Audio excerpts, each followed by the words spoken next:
Happy Self-Care Sunday. I'm ARI, and you are tuned into my first ever episode of my Self-Care Sunday blog. I'll be sharing self-care techniques and tips for mental health and wellness every week.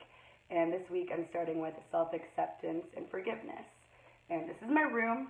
I would turn it around so you can see everything. I have crystals and a Buddha over there, but I don't want to mess up the camera. I'm wearing my cozy robe because it makes me feel really comfy, and I think it's really important to do that on Self-Care Sunday. And I've lit a candle called Confidence and Freedom to set the tone for me and for you. And I just want to give you some background on myself so we can get to know each other a bit better. I'm an artist, a musician, and a songwriter, and I'm out in LA, and I'm working right now on my EP release called Distash Order, and all of my campaign is called Pain into Power for Mental Health Awareness, and I channel my pain into art, and that's one of the ways I heal, one of my self-care techniques. But today I'm sharing with you self-acceptance and forgiveness.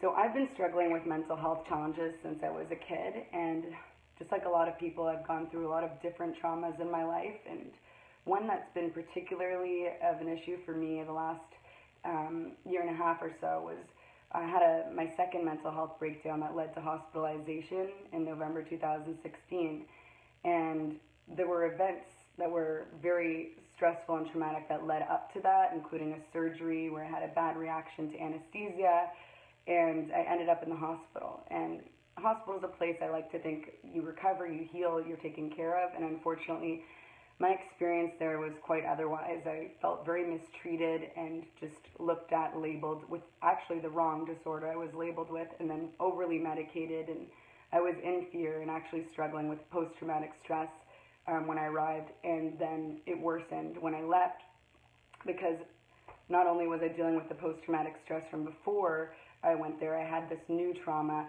at the hospital and a lot of anger that I had to resolve so I can accept my reality and forgive the trauma so I can live a better life that's a bit more lighthearted and be able to work on the trauma I needed to let go of in the beginning before I even made it to the hospital. So that being said, I'm just sharing that with you. It's taken me a long time not to cry just by talking about it. So I share this with you in hopes that exposing my story in such detail with you and sharing it like this will give you hope and let you know that if you're going through something, that if I've survived 2 severe mental health breakdowns and have been diagnosed with a list of disorders and struggle with a variety of challenges on a daily basis and manage to live a happy, productive, healthy life full of joy, I know that's possible for you too, and that's why I'm doing this. And I want to go over this worksheet. It's way too long to go over it in full detail, but I'd love to share it with you because it was very helpful for me in therapy. I went to an in-residence for a month. I was very fortunate to be able to do that.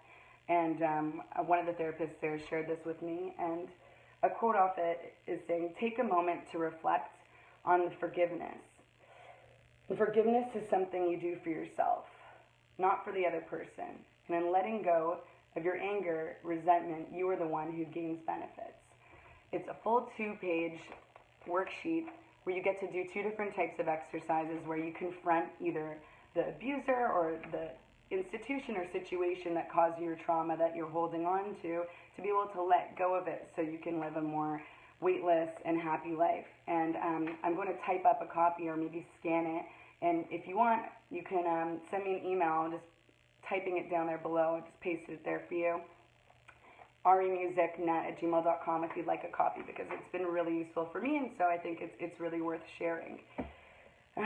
So I think self-acceptance comes across in so many ways. You know, it's accepting our reality, all the ugly and the beautiful and in between, and learning to accept my reality has given me a lot more peace, and learning to forgive the people in my life, whether it was in my childhood or adolescence or institutions or doctors that I needed to forgive. Doing that, I'm still working on that, you know, and it's taken a lot of time, and I feel, I'd say, 80% on my way to forgiving and accepting and working towards wholeness integration, but it takes a lot of time. It's still something that haunts me, still something I need to deal with, and there's constant triggers, and I constantly have to calm myself down and remind myself that it's 2018, and I'm sure if you've ever experienced post-traumatic stress, you might understand what that could feel like. So I want you to know I'm here for you. If you have a question you want to ask about self-acceptance or forgiveness, feel free to type something, question in the comment section, or if you don't want it to be public, you can email me at arimusicnet@gmail.com, and you can also check out my self-care tips on my website, which is xariofficial.com. So I've posted on there everything from meditation to yoga to breathing techniques and mindfulness, inner child work, and I'm going to talk about different topics every week here. But if you'd like to go see kind of a summary online and get some links, I made that resource for you. If there's something that you'd like to go over and you want to share an idea for one of the following weeks, please let me know. Next week is going to be Self-Affirmations and Mirror Work by U.S.A. She's amazing. If you haven't heard of her, you should check her out.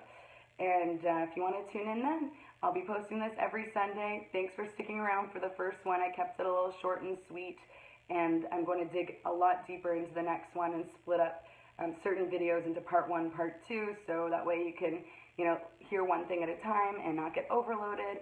And just know you're not alone. And if you have any questions at all, please do email me. And any suggestions, same thing. And enjoy your Self-Care Sunday. Do something to make yourself feel good, because you deserve it.